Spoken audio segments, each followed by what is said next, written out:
At 5 in the morning, I got a call. Your daughter-in-law is here with some men. She says she. Before we begin today's story, don't forget to like, share, and subscribe. It really helps us keep creating. I remember that morning like it was a bruise that never quite faded, the kind that aches quietly when the weather changes, reminding you that pain can settle into the bones long after the wound itself is gone.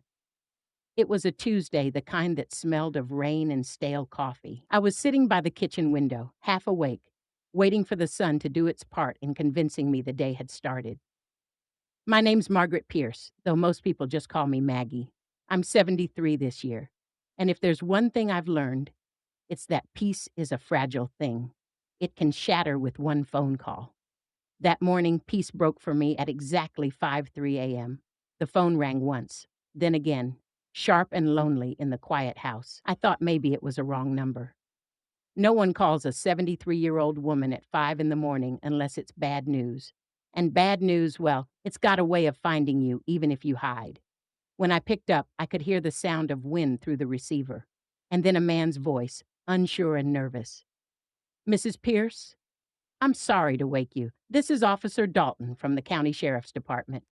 Now, I'd been through my share of late-night calls, the kind that begin with apologies. My heart knew the script before he even spoke the next line. He cleared his throat.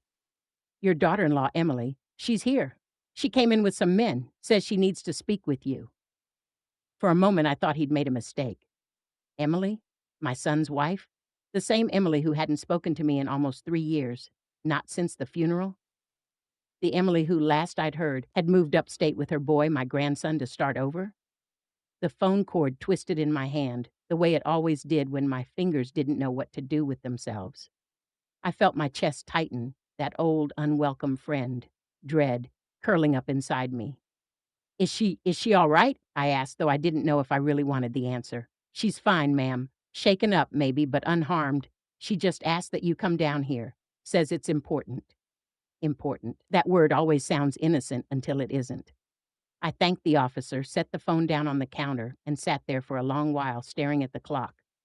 5:07 now. The coffee had gone cold. I thought about calling my son, Michael, but then I remembered there was no use.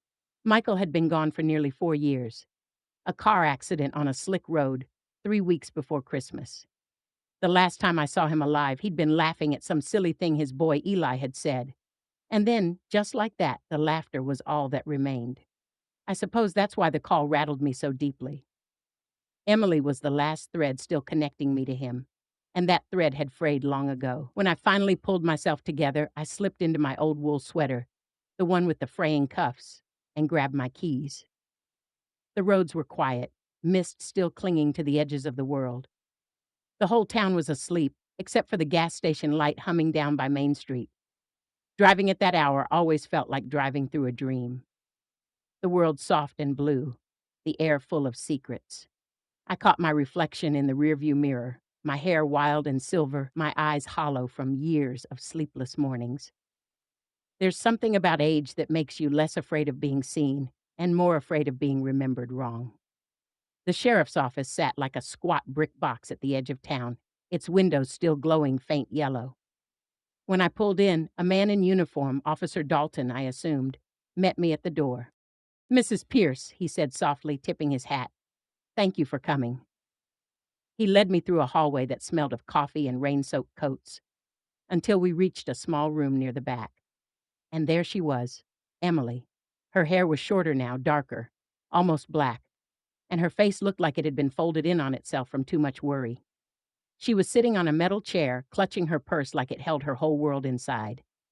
3 men stood near the door, strangers, rough around the edges, whispering among themselves.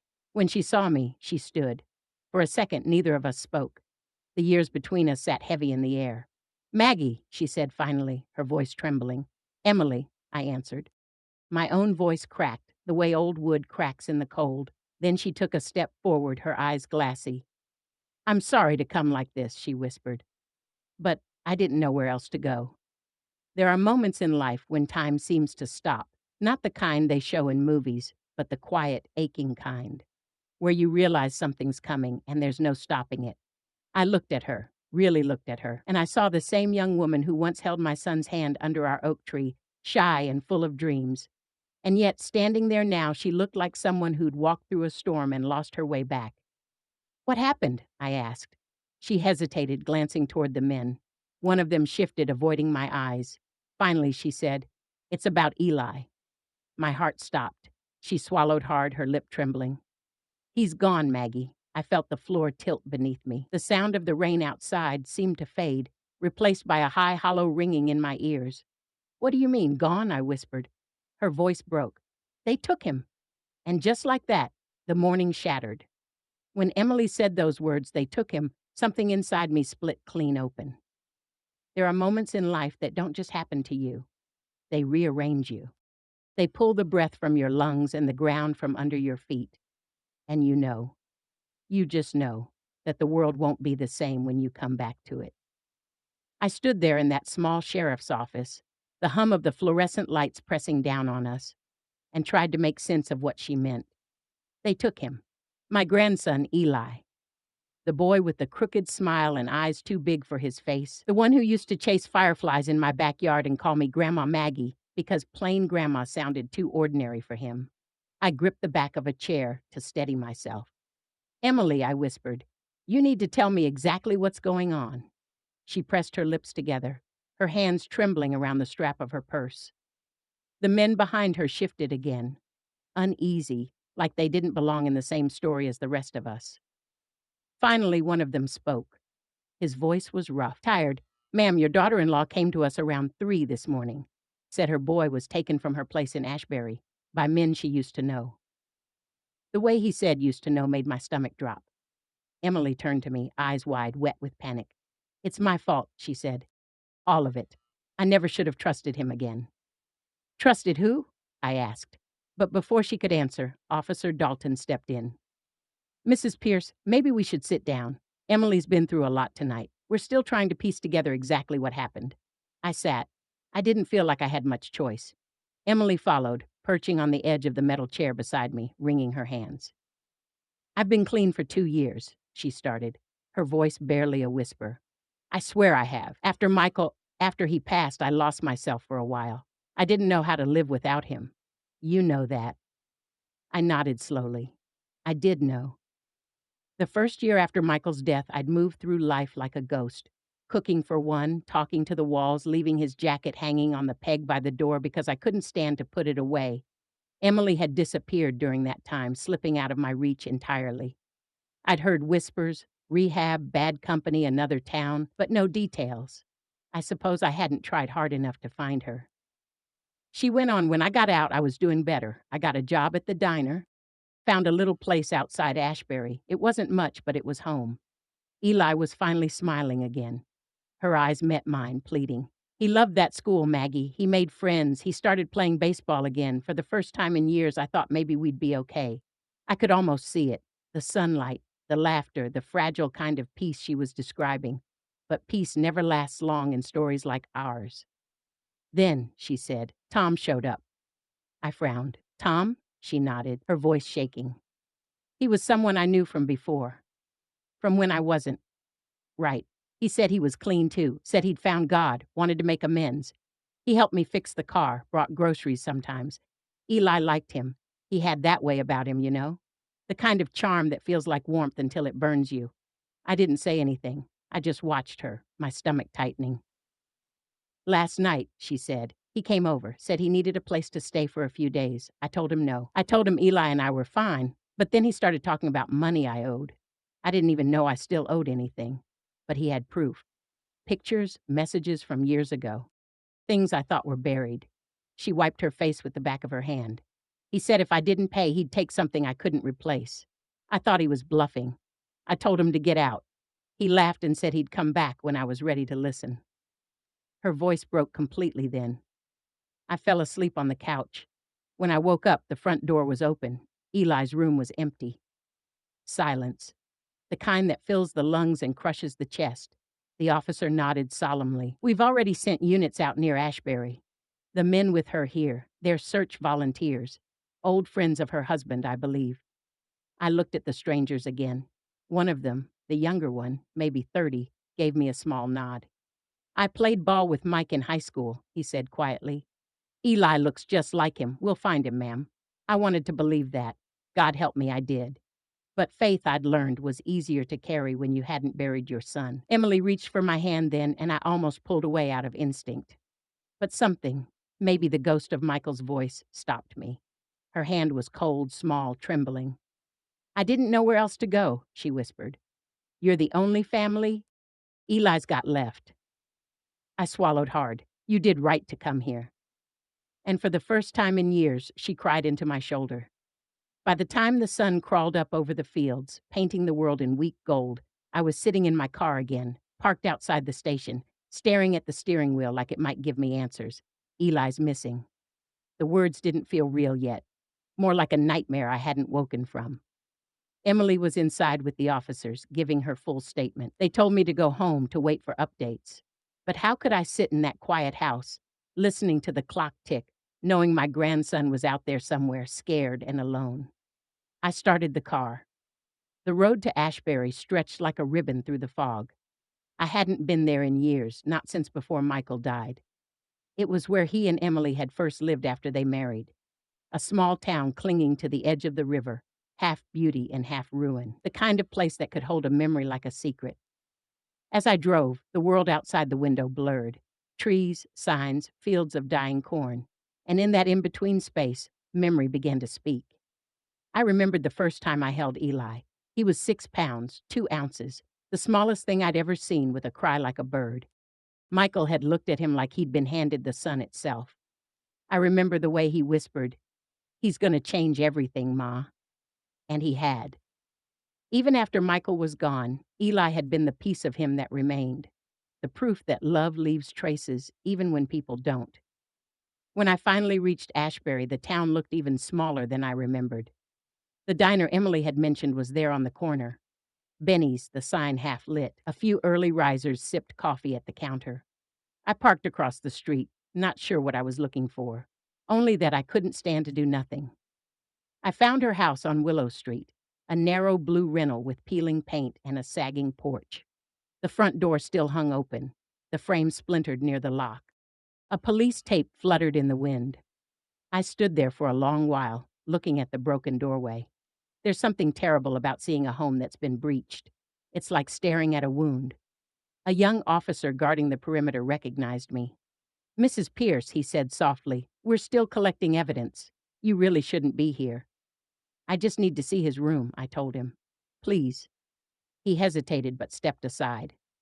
Inside, the house smelled like rain and fear. There were cereal bowls on the table, a pair of small sneakers by the couch, and a blanket half folded like someone had started cleaning up but couldn't finish. I walked down the hall until I reached the room at the end, Eli's room. The walls were covered in posters, baseball players, a few Marvel heroes, and a map of the world with pins stuck in places he wanted to visit. His bed was unmade, sheets twisted. A stuffed bear sat on the dresser, one ear missing, the same one Michael had when he was a boy. That's when I broke, quietly like something folding in on itself. I sat on the edge of that small bed and let the grief wash through me. "Where are you, baby?" I whispered. "Where'd they take you?" No one answered, of course, only the sound of the wind slipping through the broken door. I don't remember leaving the house or how I ended up parked near the old bridge outside town, the one Michael used to fish from when he was a teenager. The river moved slow beneath it, thick with fog. That's where Emily found me later that morning. She must have followed my car because I heard her calling before I saw her. "Maggie, you shouldn't be out here alone." I turned to look at her. Her face was pale, her eyes red-rimmed. She looked smaller in the daylight, fragile. "I needed to see where he lived," I said, "to feel close to him." She came closer, wrapping her arms around herself. "The sheriff says they found tire tracks near the house, big ones, like from a van. They think Tom might have had help." I nodded, though my thoughts were far away. "You think he'll hurt him?" Her voice broke again. "I don't know, Tom. He's unpredictable. He used to talk about taking Eli away, saying I didn't deserve him, that he could give him a better life. But he never meant it, not really. I thought he didn't." The wind picked up, tossing her hair across her face. "You said he used to know people," I said carefully. Men like the ones at the station? She hesitated. Some worse. Dealers. I think he still owes them money. Maybe he thought Eli was worth something to them. My blood ran cold. Worth something? I don't mean like that, she said quickly. I mean leverage, collateral. I took a slow, shaky breath. You realize what that means, don't you? Her face crumpled. Yes. We stood there in silence, the river whispering below us. Finally, she said, I should never have left you out of his life. After Michael died, I was so angry. I blamed you for everything. For not warning him about that storm, for letting him drive that night, for living when he didn't. I didn't say anything. I'd blame myself too in my own quiet ways. Tears rolled down her cheeks. I thought if I kept you away, I could pretend none of it happened, that we were just starting fresh. But you were always the one who kept us together, Maggie. You were his anchor, and I cut the rope. I reached for her hand again, and this time I didn't hesitate. We all break differently. I said softly, but the pieces still fit if we want them to. She nodded, her breath catching. Then help me find him, please. And that's when I realized something I hadn't felt in years, the stirring of purpose, the ache of love turning into movement. By noon, we were back at the sheriff's office. Officer Dalton had gathered a small team to search the rural back roads between Ashbury and the next county line. They asked Emily to come along to point out any places Tom might have gone. I insisted on coming too. They tried to talk me out of it, said I was too old, that I should wait for updates. But I'd been waiting all my life, waiting for answers, for closure, for forgiveness. I wasn't about to start again. So I rode in the back of the patrol SUV, the air thick with tension and static from the radio. Every mile felt like walking through memories I'd buried years ago. Fields where Michael used to play, gas stations he'd worked at in college, corners of this county that still remembered his laughter.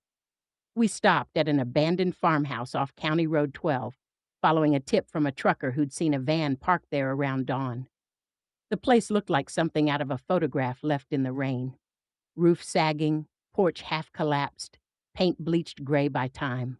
Dalton motioned for us to stay back while his deputies checked inside. I stood beside Emily, watching the men disappear through the doorway, my heart hammering like it was trying to escape. Minutes stretched into forever. Then a shout. "Sheriff, we got something!" Emily grabbed my arm. We ran forward before anyone could stop us. Inside, the air smelled of mold and gasoline. The deputies were standing near a mattress on the floor, where a few toys lay scattered. A baseball glove, a comic book, a small blue backpack with Eli's name stitched on the tag. Emily fell to her knees, clutching it to her chest. "It's his," she sobbed. Dalton crouched beside her. "Looks like they left in a hurry. We'll check nearby cameras, see if anyone saw the van." I looked around the room, at the empty soda cans, the footprints in the dust, the small indentation in the mattress where a child had lain not long ago. And that's when I saw it. A note, half crumpled beneath a broken lamp. I picked it up, my hand shaking. The handwriting was jagged, uneven. "You want him back, you'll listen this time. No cops, no mistakes." There was no signature, just an address. And I recognized it, because it was mine. The note trembled in my hand as if it shared my pulse. "You want him back, you'll listen this time. No cops, no mistakes." I read it over and over, though each repetition made the words feel heavier. My hands ached from gripping it. My stomach felt hollow, like the world had drained out, leaving only this command, this impossible choice. Emily was beside me, kneeling on the cold floor, clutching Eli's little backpack. Her fingers dug into the fabric, knuckles white, nails catching the light. "Maggie, what do we do?" she whispered. I couldn't answer. How do you make decisions when the thing you love most in the world has been taken from you? How do you choose between following a stranger's cryptic instructions and letting law enforcement run the search for your only grandson? My mind went back to Michael, my son, gone for almost 4 years now. And yet, in this moment, I felt him, whispering through memory, "Love moves faster than fear." I took a deep breath and slid the note into my pocket. "We'll go where it tells us," I said softly. "But we're doing this together. You, me, Eli." Emily nodded, tears streaming down her cheeks. I want him back, Maggie. I can't lose him, too." I touched her shoulder. "You won't, not while I still breathe." The address led us out of Ashbury and into the patchwork of back roads that crisscrossed the county. the kind of roads you drive 1,000 times and still feel like a stranger. The rain had stopped, leaving everything damp and silver in the weak afternoon light. Emily followed in my old sedan, and I kept the note folded in my pocket, checking it only when we stopped for gas. The address was a cabin in the woods, one I didn't recognize, tucked behind a thicket of pine trees, off a road so narrow it barely held one car. The closer we got, the heavier the air felt. The forest loomed over us, branches scratching at the windshield like skeletal fingers. I gripped the steering wheel tight enough to feel the leather dig into my palms. I told myself it was just nerves, that it was okay to be afraid. But the truth, I knew fear had nothing to do with it. I was angry, and anger has a weight that fear can't touch. Emily pulled up behind me, leaving enough space between our cars to maneuver. We both stayed inside, watching, listening. The cabin was quiet, too quiet. No smoke from the chimney, no movement behind the windows, only the forest, breathing and waiting. "We should call the sheriff," Emily said, her voice trembling. "No," I said, "not yet. They said no cops. We follow their rules for now." Her face fell, but she nodded. I think she understood. Sometimes the rules in life are written in survival, not in law. We stepped out together, boots sinking slightly in the wet earth. The air smelled of pine and rain, of old soil and wood. I held Emily's hand tightly, the way I'd held Michael's when he was a boy and afraid of thunderstorms. I felt like an intruder in someone else's story, yet every step brought me closer to my own. The cabin door was old, warped by weather. I pressed my hand against it. Cold, solid, real. Emily swallowed. "Do we knock?" I shook my head. "No, wait, listen." We paused. For a long moment there was nothing but the sound of the forest, a bird somewhere, the rustle of leaves, the faint drip of water from the eaves, and then a voice, a small, familiar voice. Grandma?" My heart jumped into my throat. My knees nearly buckled. I barely breathed, but I did, enough to move, enough to push open the door. There he was, Eli, my grandson. He was sitting on the floor, knees pulled to his chest, pale and frightened, clutching a threadbare blanket. His hair was messy, damp from the cabin's cool air, eyes wide with confusion and fear. But he was alive. "Eli," I whispered, my voice cracking. "It's me. It's Grandma." He blinked, hesitant. Then recognition flared, and he scrambled into my arms. The weight of him, his small body trembling against mine, was both unbearable and a relief I'd never known I could feel. I thought you wouldn't come," he stammered into my shoulder. "I'm here," I whispered. "I'll always come, always." Emily came next, kneeling beside us. Eli's little arms reached out for her too, and they clung to each other like nothing else in the world mattered. For a long moment, we just sat there, three of us, in the dim light of that cabin, holding on to the fact that we were still together. Eventually, I pulled back just enough to look at the room. It was sparse, rough, a few blankets, a mattress on the floor, some dishes in the corner. And that's when I noticed something else, a small crate, nailed shut, with letters and scraps of paper spilling out. I opened it carefully. The first letter was old, yellowed at the edges. The handwriting was uneven, almost desperate. "I'm sorry. I didn't know how else to reach you. I can't protect him. Not alone. You must forgive me." I looked up at Emily. She shook her head. "It's Tom. He left this here before?" I read the next note. And the next. Each one was more frantic, more pleading, talking about debts, threats, mistakes, the things adults do that kids can't understand. And then one, the last, was different. "You will hear lies. You will be tempted to fight. But listen, Grandma. Listen, Emily. Only by listening will he come home." I felt a chill. The message was clear. They didn't want confrontation. They wanted attention. They wanted control. But they didn't want Eli harmed. I folded the letter and put it back in the crate. I didn't know if I trusted it. But I did know one thing. Eli was safe for now. And that was all that mattered. The afternoon stretched into evening. I made a small fire in the cabin's metal stove, the kind you'd use in a winter storm. Emily unpacked what little food they had. I sat with Eli, brushing his hair back from his forehead, murmuring stories about Michael, his father, things the boy had never heard. "I remember," I told him quietly. "Your dad used to climb this tree in the backyard. He'd dare me to race him to the top. And I always lost, Eli. Always." He giggled softly, a sound so fragile and pure I felt it in my chest.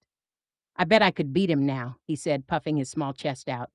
"You might," I said, "but he'd still try to beat you too. That's how Michael was. Always a little bit stubborn, always a little bit brave. Emily sat beside us. "He's just like him," she said, voice breaking, "in every way." "Yes," I said, "and that's why we'll keep him safe, no matter what." Night fell and the cabin grew colder. I lay out blankets for all of us, and for the first time in a long time, I felt something I hadn't allowed myself to feel: hope. A small flicker, yes, but steady. We took turns keeping watch, listening for cars, footsteps, anything unusual. I could see Emily watching Eli sleep the way a mother does, her face soft but taut with worry. I knew she blamed herself for what had happened. I wanted to tell her it wasn't her fault, that sometimes life storms come from nowhere, but the words got stuck in my throat. Instead, I just held her hand under the thin light of the cabin lamp. That was enough. Around midnight, I finally stepped outside, into the forest that surrounded us. The moon was thin and silver, and the trees were black silhouettes against it. I lit a small cigarette, the smoke curling up and disappearing into the night. I thought about Michael again, about the night he died, about the years we'd spent learning to live without him, and now about Eli. Life has a way of circling back, doesn't it? It breaks you, and then it tests you again. It forces you to face the parts of yourself you thought were gone. And if you're lucky, just lucky, it gives you a chance to fix what's broken. I flicked the cigarette into the dirt. The embers glowed red, then vanished. Tomorrow we'd figure out the rest. Tom, the men, the threats, the why. But tonight we were alive and Eli was with us. And that for now was enough. I stood in the dark, listening to the forest breathe around me, whispering stories only it knew. And I made a silent promise. I would bring my grandson home. No one could stop me. No one. And somewhere deep down I knew the hardest part wasn't finding him. The hardest part was preparing for what we'd discover when we did. The night stretched on like a slow river, winding through shadows and memory, carrying with it the weight of everything we hadn't said, everything we hadn't dared to feel. The fire in the stove cracked, sending up brief sparks that danced across the cabin walls. Eli was asleep at last, curled against Emily, and for the first time since that morning, I allowed myself a small sigh. But peace, I've learned, is always temporary. I sat alone in the corner, listening to the wind whisper through the pines. My mind refused to be quiet. Questions ran through me like small, insistent streams. Who was behind this? Why Eli? How long had they been planning it? Emily came out of the bedroom wrapped in one of the cabin's threadbare blankets. She looked exhausted, but determination shone in her eyes. "They called me a lot last night," she said softly, glancing down at the floor. "Threats, warnings. Some were too loud for me to sleep." I nodded. "You did right to bring him here. This cabin, it's isolated, yes, but it's safe for now. You have the upper hand while they don't know where he is." Her voice trembled. "I keep thinking I should have done more. Seen the signs sooner. Stopped it before it happened." I put a hand on her shoulder. "Emily, guilt doesn't fix the world. It only breaks the heart that carries it. You were brave enough to come here. You saved him by acting when it mattered. That's what counts." She nodded, swallowing hard. I could feel the weight of the night pressing on her. The realization that the world is sometimes cruel, but survival requires choices that aren't always easy. By early morning, the first weak streaks of sun filtered through the trees. I'd barely slept, sitting in the chair by the stove, replaying every detail I could remember from the cabin, the notes, the men at the sheriff's office, even the tire tracks they'd found. Everything mattered now. Emily stirred and joined me at the table, a cup of weak coffee in her hand. Eli slept soundly behind us, his small chest rising and falling. I watched him, thinking of Michael again, of the boy his father used to be, the man he would never get to grow into. And yet, here was Eli, living proof that love survives even when tragedy has carved itself deep into the world. "We can't stay here forever," Emily said finally. "We need a plan. Tom could come back. He might have friends we don't even know about," I agreed. "First, we need information.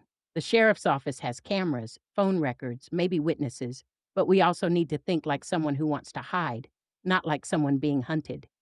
She frowned. "You're not suggesting," I shook my head. "I'm saying we survive today. We protect Eli. Then we figure out how to bring the rest to light. One step at a time." Her eyes softened. "I don't know if I could do this without you." I gave her a small smile. "You don't have to. You're not alone anymore." The next day, we made cautious trips into Ashbury. I drove my old sedan slowly along the back roads, Emily beside me, Eli asleep in the back. We kept our eyes on every turn, every shadow, watching for signs of anyone tailing us. The town looked smaller in daylight, more exposed, and yet somehow familiar. I remembered the streets Michael had walked, Highs, the diner where we used to meet on Sundays, the library where Eli first learned to read. We stopped at Benny's diner for a few supplies. I kept my eyes on the door, noticing faces, registering every movement. Emily went inside, trying to act casual, but I could see the tension coiling in her shoulders. A man behind the counter glanced at her and smiled faintly. "You're back early," he said. "Hope the night was restful." Emily froze. I could see her trying to read his expression, wondering if he knew something. She forced a polite smile. "Yeah, resting." I nudged her gently. "Stay calm. Ask questions later." We left with only the essentials: bread, some canned goods, a few bottles of water. No extra eyes, no small talk with strangers. Everything else could wait. Back at the cabin, we set up small routines. Eli helped with chores, fetching firewood, stacking dishes, anything to keep busy and grounded. I watched him quietly. There's something miraculous about a child returning to normalcy, the way it softens tension, even in the worst circumstances. He was laughing quietly at breakfast, telling me about a dream he had where Michael appeared and taught him how to pitch a perfect baseball. Emily joined in, laughing softly at his stories. I stayed on the sidelines, pretending to be occupied, letting them share the moment. I wanted them to feel normal. I wanted them to believe that, for now, the world could still be safe. And yet the note burned in my pocket like a warning. We weren't done. Not by a long shot. By afternoon, we began gathering information. Emily made discreet calls, old friends, neighbors, anyone who might know about Tom's movements. I stayed outside, watching the forest, imagining every possibility. "They said he might be working with someone," Emily whispered. "Someone from before, someone worse." I nodded slowly. "Then we find them. We understand them. Knowledge is power." Her face fell. "I don't know if I can. I feel like I'm reliving all the mistakes I made before." I took her hand again. "Mistakes don't define us. How we act after them does. You acted. You came here. You protected Eli. That's what matters." She leaned against me, tears threatening again, but I held her steady. We stayed like that for a long time, letting the weight of the day settle into something manageable. That night, the forest seemed quieter. Too quiet.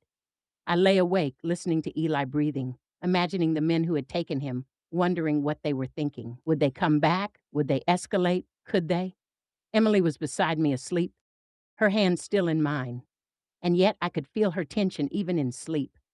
I wanted to reassure her, to tell her everything would be fine. But life had taught me that words alone aren't enough. You need action. So I planned. The following morning, we set out cautiously toward Ashbury again, this time following a lead Emily had found through one of Tom's old acquaintances. The town was waking slowly, the streets misty, cars moving along with purpose. I kept my eyes on every corner. My senses were sharper than I remembered, tuned by fear, love, and necessity. Emily's lead took us to a small warehouse near the edge of town. It was abandoned, the paint peeling, the windows grimy. From the outside, it looked innocuous, no lights, no movement. And yet, I could feel something inside. "They said he might be here," Emily whispered, clutching my arm. I nodded. "We watch first. We don't rush. We wait for the right moment." The warehouse loomed ahead, quiet and menacing. I could see the shape of a van inside through a crack in the boards. My stomach clenched. Could Eli really be in there? Was this the end of the chase or just another step? We waited in the shadows, moving only when necessary. Hours passed, and then a figure appeared. Tall, gaunt, moving quickly, careful.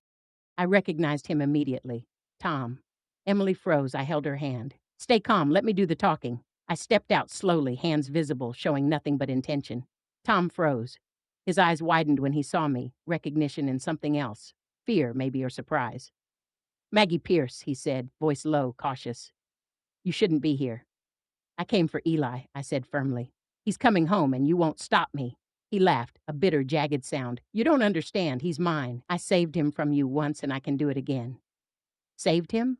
I repeated, incredulous. "You call kidnapping saving? You took a child from his mother, from his life. Do you hear yourself?" He hesitated, and I saw a flicker of doubt. That was all I needed. "You're done," I said softly. "You have no leverage, no power. Not over me, not over Emily, not over Eli. He's coming home. And if you try anything else, I promise you, the law will be on you, the sheriff, everyone. But that's not what I want. I want him safe. That's all I want." For a moment, the world seemed to pause. Tom's face hardened. Then slowly he nodded, muttering something under his breath. I didn't argue. I simply stepped forward, letting Emily take Eli from the van's open door. The boy clung to her immediately, and I felt the full force of relief hit me like a tidal wave. He was safe. The drive home was quiet. Eli slept against Emily's shoulder, exhausted but finally unafraid. I drove slowly, every mile reminding me that life could be cruel, but love had the power to reclaim what's lost. We arrived at the cabin again, the forest looming but familiar. I set up the small fire, brewed some coffee, and watched them settle in. Emily was holding Eli, brushing his hair back, whispering comfort. I realized then that the danger had passed, at least for now, and we could finally breathe. But as I stood in the doorway, looking out at the dark trees, I knew this wasn't the end. Tom's choices, his debts, his threats, they had ripple effects. And somewhere, deep down, I understood that part of loving someone was preparing for what you couldn't control. That night I lay awake again, listening to the wind, thinking of Michael, of Eli, of Emily, and the fragile thread of life we had managed to hold together. And I promised myself, whatever came next, whatever storm approached, I would face it. For them. Because survival isn't just about existing. It's about protecting the ones who can't protect themselves. And for Eli, for Emily, for the memory of my son, I would move mountains if I had to. The days after Eli's return were heavy, like the world had remembered us but hadn't yet forgiven us. The cabin felt safer now, insulated by the forest and our own vigilance, yet the tension never fully left. Every creak in the floor, every rustle outside felt amplified. Eli, bless him, tried his best to act normal. He wanted pancakes for breakfast, insisted on taking his little blue backpack everywhere, and kept asking if he could play baseball again. But I could see it in his eyes, the memory of fear that didn't go away overnight. Trauma leaves fingerprints on children in ways that make your chest ache with helplessness. Emily and I moved carefully around him, trying to restore a sense of routine. I had long forgotten how much energy it took to build trust again, to show a child that the world isn't only cruel. We cooked, cleaned, read stories, played small games on the floor. Each day was a careful step forward. But even as we created normalcy, I knew we couldn't ignore the larger threat. Tom was still out there. Whoever he'd been working with, whoever had helped him take Eli, was also out there. And if we didn't find out who they were, they could strike again. Emily and I spent long hours talking, piecing together everything we knew about Tom. He was cunning, manipulative, capable of planning months in advance. His debts were to men who didn't forgive easily. And somewhere in that mix of anger, fear, and desperation, Eli had become collateral. "I keep thinking," Emily said one afternoon, "that if I'd just done something differently, he wouldn't have taken him." I put a hand on her shoulder. "Don't do that to yourself. You acted when it mattered. That's what counts. What you're feeling now, that's just fear and guilt talking. They'll pass eventually." Her eyes filled with tears, but she nodded. I could tell she wanted to believe me, needed to believe me, because surviving a moment like this requires more than courage. It requires forgiveness, both of the world and yourself. We decided to start investigating quietly. Emily had contacts from her past life, people who knew Tom's associates. We kept our movements discreet, never leaving Eli alone, always watching for signs of anyone following us. I drove through Ashbury's back streets, noting every alley, every abandoned lot, every store that might have had surveillance. Emily made phone calls under the pretense of errands, asking carefully worded questions. Every bit of information was precious. Every detail could lead to the next step. Someone saw him at a warehouse near the edge of town. Emily whispered one morning as we sat in the cabin. "A delivery truck. He wasn't alone. There were two men with him." I nodded slowly, storing the information in my mind. "Names?" She shook her head. "No one knows. Just descriptions. Tall, muscular, tattoos. They didn't recognize Emily, so they didn't approach her." I exhaled slowly. "Then we do what we did last time. Move carefully, observe, wait for the right moment. Patience can be a weapon if you know how to use it." One evening, I found myself on the porch, staring at the dark forest beyond the cabin. Eli slept in the other room, Emily beside him. I could hear her soft breathing, feel her tension through the walls. I thought of Michael, of the boy he'd left behind, and of the choices that had led us here. Life has a strange way of tying threads together, weaving a story you never asked for. Some threads are delicate, others sharp. Some are invisible until the moment you pull them. And sometimes the threads are the only thing keeping you from unraveling completely. That night, a knock at the cabin door made my heart leap into my throat. I froze. The forest was dark and silent. Nothing should have been moving. "Who is it?" I called softly. No answer, just the sound of leaves shifting in the wind. I moved cautiously to the door, Emily following behind. I opened it slowly, peering into the shadows. No one. But on the doorstep lay an envelope, simple, white, unmarked. I picked it up carefully, feeling the weight of possibility in my hands. Inside was a single sheet of paper. The handwriting was familiar, jagged, hurried, almost desperate. "I warned you before. You're meddling where you shouldn't. Stop looking. Leave him alone." No signature, no hint of mercy. I felt a chill. Emily's hand found mine. "They know we're trying," she whispered. "Yes," I said softly. "But they don't know we're not afraid." Over the next few days, we took turns watching, planning, and moving quietly. I returned to Ashbury in the mornings under the guise of errands, checking the warehouse district, taking note of who came and went, memorizing license plates, descriptions, patterns. Emily stayed behind with Eli, teaching him small things, keeping him grounded in the familiar, letting him rebuild the sense of safety that had been shattered. We discovered patterns, subtle but telling. Tom's associates moved in pairs, often to the same locations. They frequented gas stations, diners, and abandoned lots, always cautious, always aware, and always somewhere in their routines, leaving traces that could be followed if you were patient. I began keeping meticulous notes, maps, times, details of movements. Each observation was a small victory, a tiny bit of control in a world that had tried to take everything from us. One afternoon, Emily brought me a name, a man she had called from her past contacts, someone who might have insight into Tom's network. "Vincent Cole," she said. "He's connected. He's dangerous, but he's also been on the wrong side of Tom before. He might tell us something if we approach him carefully." I nodded. Then we approached carefully. Quietly. No rash moves. We drove to a small neighborhood on the outskirts of town, a place where the houses were crowded together, paint faded, weeds growing in the cracks of the sidewalks. We parked a block away and walked slowly, surveying the area. Emily stayed behind while I approached the house, pretending to be a delivery woman. A disguise, but simple, believable. The door opened to reveal a man in his 40s, rugged, sharp-eyed, someone who had clearly seen and done things that left marks.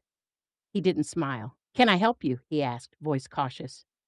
"I'm looking for information about someone," I said carefully, keeping my tone neutral. "Tom, you know him?" His eyes flickered with recognition. "Depends on what you want to know. I want to know where he might be and what he's planning." He hesitated, then motioned me inside. "You don't understand what you're asking for," he said. "That boy, you're meddling with people who don't forget." "I know," I said softly, "but he's a child, and I'm not leaving him behind. Not now. Not ever." Vincent studied me for a long moment, then shook his head. "You're crazy," he muttered, "but I respect it." I ignored the comment. "Tell me what you know." He sighed. "Tom's got a network. Not huge, but enough to be dangerous. He moves carefully, uses people who owe him favors. He's not stupid, and he's relentless." "Where would he go?" I asked. Vincent hesitated. "If he wanted to hide, he'd head to the river towns. Less surveillance, fewer people watching. Maybe north, near the old mills. He has a pattern, always moving, always watching. And he'll test you, always." I nodded, filing the information carefully. Every detail mattered. "Thank you," I said. "Do you know anyone he's close to? Someone we should watch out for?" He shook his head. "No, he's loyal to no one. That's what makes him dangerous. But you're persistent. I can see that." I left without another word, the words in my head looping. Persistent. Dangerous. Loyal to no one. All truths I already knew. But now I had confirmation, a map of sorts for the storm ahead. That evening, back at the cabin, I shared everything with Emily. Her face paled as I outlined Vincent's description, Tom's movements, the potential hiding places. I'm not letting him get away again, she said firmly, gripping Eli's hand. Not after everything, I nodded.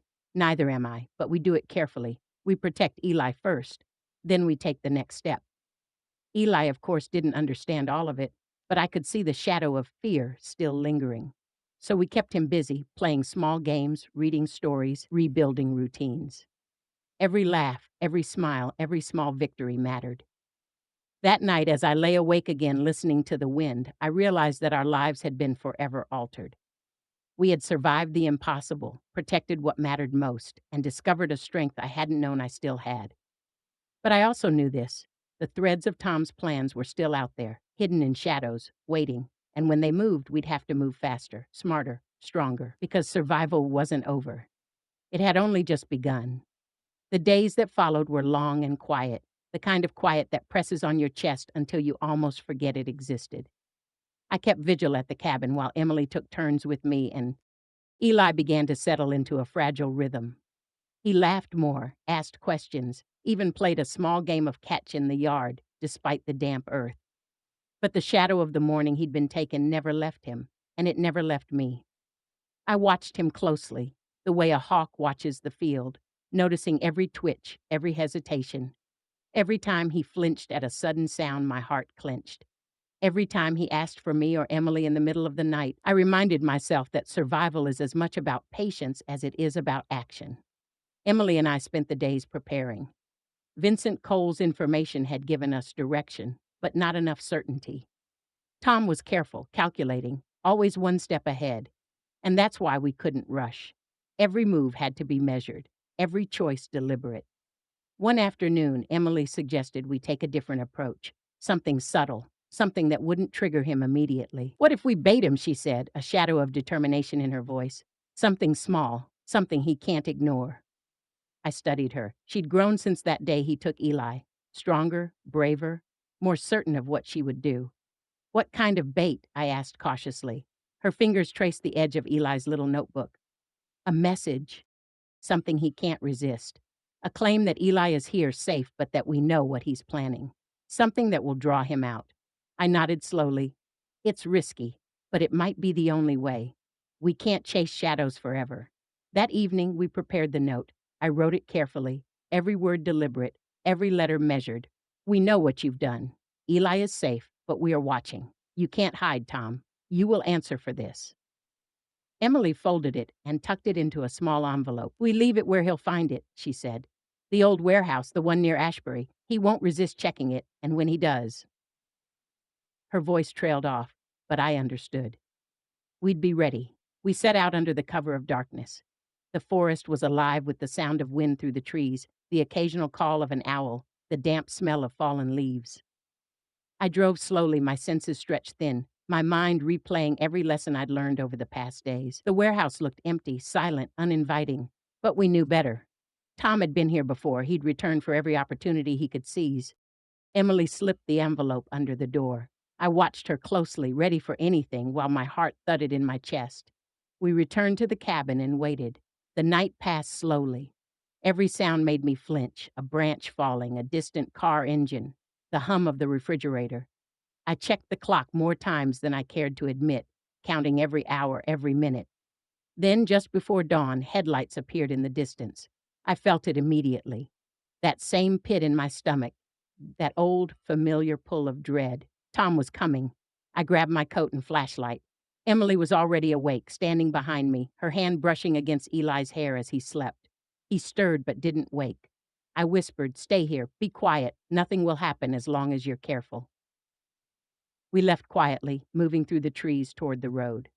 The van slowed near the warehouse. I could see him clearly now, Tom, cautious but confident, stepping out of the vehicle. He moved with purpose, scanning the area as though he expected trouble. I held my breath. It was then that I realized something important. Tom didn't know we were expecting him. He hadn't counted on someone being ready, waiting for him. I signaled Emily. She stepped forward, keeping low, moving behind a stack of crates. I stayed at the edge, watching, waiting for the right moment. Tom reached for the envelope. He hesitated, then opened it. His eyes scanned the message, and I saw it. A flicker of fear, almost imperceptible, crossing his face. He knew he'd been seen. He knew he'd been caught in someone else's plan. That's when I stepped out, deliberately, making sure he saw me. "Tom," I said, my voice low but steady, "we know everything." He froze, his hand hovering over the envelope. "Maggie," he said, almost as if surprised to hear my voice, almost as if he'd forgotten it existed. "Yes," I said, "it's me, and you're done. Leave Eli alone. Answer for what you've done. This ends now." For a moment, he didn't move. Then, slowly, his expression shifted, from surprise to calculation, from calculation to resignation. I knew then that he realized he had no choice. We had outmaneuvered him, anticipated his moves. He could flee, hide, run as long as he wanted, but the truth was he couldn't undo what he had done. We followed him quietly at a distance back to a small cabin along a river outside town. Tom's associates, 2 men, were there. They glanced nervously at him as he entered. I stayed hidden with Emily, watching, noting every detail. Inside, voices rose, tension thick enough to taste. I could hear fragments. "We should have left it alone. She's too smart. We can't risk it. He's a kid. We can't." Emily squeezed my hand. "They're arguing," she whispered. "They know he's gone too far." I nodded. "Good. That means they're afraid of consequences. We use that." I knew we couldn't confront them directly yet. Not without planning, not without leverage. But I also knew this. Tom had underestimated us. That was our advantage. His associates were loyal only to him, and loyalty built on fear is fragile. We watched as the night stretched, listening, learning. I made mental notes, movements, tones, habits. Every observation was a key, every sound a clue. Emily and I returned to the cabin before sunrise. Eli was still sleeping, unaware of how close we had come to confrontation. I watched him, my heart full of love and fear, and realized that protecting him required more than bravery. It required patience, cunning, and the ability to remain calm when everything inside you screamed to act. The following days were a careful dance. We continued to gather information, following leads, observing patterns. Vincent Cole helped discreetly, giving us names, connections, and insight into Tom's past. Each revelation painted a picture of someone who had been manipulating everyone around him for years. Threats, debts, lies, a web so tangled that even we had to move carefully to avoid stepping into it. One afternoon, Emily and I were in the yard when Eli ran up to us, clutching a small note he had found tucked under his pillow. His handwriting was neat, a childish imitation of his mother's. "Grandma Maggie, Mom says thank you for bringing me home. I love you both. I'm safe." I felt a lump rise in my throat. Emily hugged him, her tears silent but fierce. And for a moment, we allowed ourselves to believe that safety could exist, even for just a little while. But the real truth was beginning to emerge. Tom's network wasn't just about hiding or control. There was more. A motive we hadn't yet understood. The notes, the patterns, the associates, they all pointed to something larger, something he had been planning long before he took Eli. I sat with Vincent again, mapping it all out. "Why him?" I asked finally. "Why Eli? What's the point?" Vincent's face grew serious. "Because Eli is your son's legacy. Tom didn't just want leverage. He wanted to erase the memory of Michael, to replace it. He wanted power over what was left of your family." I shivered. It made sense, in a sick, twisted way. Tom's obsession wasn't just greed or revenge. It was about control, about rewriting history, about trying to erase the people he envied, the people he couldn't have. Emily's hand found mine. "Then we have to stop him," she said firmly. "Completely. No half measures." I nodded. "Yes, but we do it smart, patient, careful. We gather every fact, every ally, every piece of leverage we can find, and then," my voice softened, "then we finish it." That night, as I lay awake watching the moonlight filter through the cabin, I realized something else. Tom's mistakes had given us more than just an opportunity. They had revealed the truth about ourselves, about our courage, our resilience, our willingness to fight for love no matter the cost. I thought of Michael, of his laughter, of the way he had loved Eli. I thought of Eli himself, asleep and safe, and of Emily, hardened and softened all at once by the trials she'd endured. And I knew this. We would survive the next step because we had no other choice. Because protecting the ones we love isn't something you can stop doing. It isn't something you think about. It's instinct. It's fire in the blood, and it will carry you through any darkness. The threads of the story were pulling tight now, the knots revealing themselves.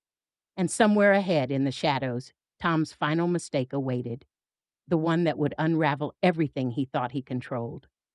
The forest seemed to hold its breath that morning, the mist curling low over the ground like smoke from some invisible fire. I stood on the cabin's porch, watching Eli play with a stick he had found in the yard, his laughter soft but real, echoing through the trees. Emily was beside me, holding a cup of coffee, her eyes scanning the horizon as always. There was a calm now, a fragile one, but I knew better than to trust it completely. Tom was still out there. His mistakes were his own, but danger has a way of following the trail of the reckless. And I had learned over these past days that it wasn't enough to survive. You had to anticipate, to understand the heart of someone willing to destroy you for their own ego, their own obsession. We had gathered enough information from Vincent Cole, from the patterns we observed, and from the scraps of intelligence Emily had painstakingly collected. The pieces fit together like a puzzle, and the picture that emerged was clearer, darker than I dared imagine. Tom's final plan wasn't just to keep Eli or leverage him. He wanted to vanish completely, disappear with him to some hidden location beyond the county lines, somewhere isolated, permanent. And he would have succeeded if not for one mistake, the very thing that allowed us to anticipate his moves. We set out before sunrise. The plan was simple in theory: intercept him before he could move Eli any further. In practice, it was terrifying. The roads were long, winding, slick from the overnight rain. Emily drove cautiously, glancing frequently in the rearview mirror, while I sat beside her, my hands folded in my lap, Eli sleeping between us, oblivious to the tension. "I keep thinking," Emily whispered. "What if we fail? What if he takes him again?" I placed a hand over hers. "Then we try again. And again. We won't stop. He has no power over our courage." Her grip tightened, and I felt her fear, her resolve, mirrored in my own chest. We followed the lead to a small, abandoned mill along the river, one of the few locations that fit the description Vincent had given us. It was perfect for someone like Tom, isolated, easy to control, and nearly invisible unless you knew exactly where to look. The van was there, the same van we had tailed before.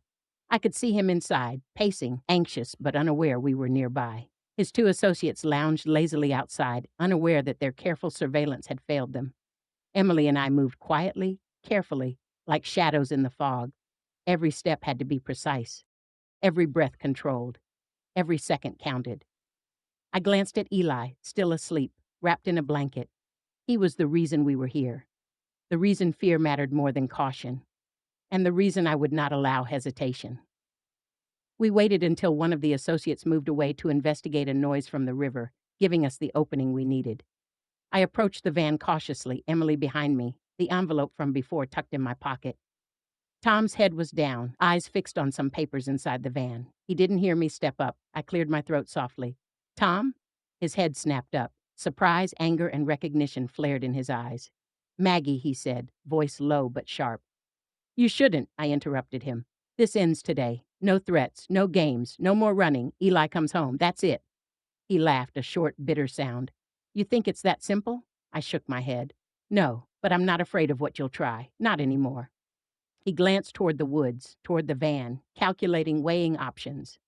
And then I saw it, the final mistake that would undo him. He underestimated Emily. He had never expected someone to observe him so carefully, to understand him so completely, to anticipate his every move.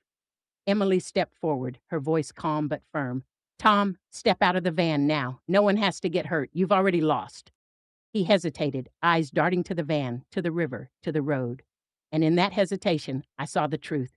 He had no leverage left, no allies, only fear. And even that was fragile. I took a step closer. "Eli is safe. You cannot touch him. Not physically, not emotionally, not ever again." Tom's face twisted with frustration, disbelief. And in that moment, I realized something profound. His obsession had blinded him. He had believed control was power, that threats could bend people, that fear could dictate actions. But he had misjudged the strength of love, the stubborn persistence of family, the unyielding resolve of a grandmother determined to protect her grandson. He tried one last desperate move, reaching for something inside the van. I reacted instantly. Years of experience, watching, waiting, protecting, guided me. I stepped forward, grabbed the door, and held it shut. Emily's hand rested on the trunk, ready to intervene if needed. Tom froze. The van keys clattered to the floor. He looked at us, truly looked for the first time, and in that look I saw the collapse of a man who had built his entire life on manipulation only to find it meaningless. "You've lost, Tom," I said softly, "and you'll see that the rest of the world isn't afraid of you either. We've taken back what you tried to steal. You cannot undo this." He sagged, defeated, the fight draining out of him. I realized then that fear had a finite life, and we had outlasted it. We escorted him to the edge of the river road where law enforcement had been quietly waiting, tipped off by Vincent Cole and careful phone calls Emily had made. Tom's associates were caught nearby, the men who had helped him, easily subdued once isolated from their leader. Eli slept in the back seat of Emily's car, oblivious to the final confrontation, and I felt a rush of relief that nearly brought tears to my eyes. The world had tilted, at last, toward safety. As the men were led away in handcuffs, Tom sat quietly in the police vehicle, his head down, the weight of his failures pressing on him like a stone. I thought about him, about the path that had led him to this, about the choices, the obsessions, the blindness, and I felt pity, yes, but also closure. Back at the cabin, Eli finally woke. His small eyes looked up at me, filled with trust and curiosity. "Grandma, yes, sweetheart," I said, holding him close. "You're safe, all safe now." He smiled, a fragile, honest smile. "I knew you'd come." I kissed his hair. "I promised, didn't I?" Emily sat beside us, her face soft with relief and exhaustion. "We did it," she whispered. "Yes," I said. "We did. Together." The days that followed were quiet, but different. There was laughter again in the cabin, small routines restored, breakfast at the stove, walks in the forest, bedtime stories. Eli began to heal in ways that only time and love can manage, and Emily and I discovered a peace we hadn't dared hope for. Yet I never forgot what had been lost and what had been won. Michael's absence was still a shadow, but it had been joined now by the light of Eli's presence, by the knowledge that we had survived the storm and emerged intact. And then one evening I found another envelope on the porch. Heart in my throat, I opened it cautiously. Inside was a single sheet of paper, a note written in familiar, jagged handwriting. "You've won this round, but the world is full of men like me. Protect him, always. And remember, love is stronger than fear." I smiled softly, tears welling in my eyes. I folded the note and tucked it into my pocket. Emily joined me, Eli's little hand slipping into hers. We stood there together, watching the sun set over the trees, feeling the warmth of the day, the comfort of survival, and the quiet understanding that the journey never truly ends.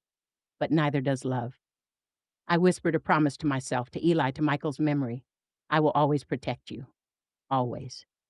And in that moment, surrounded by the forest and the fading light, I finally believed it.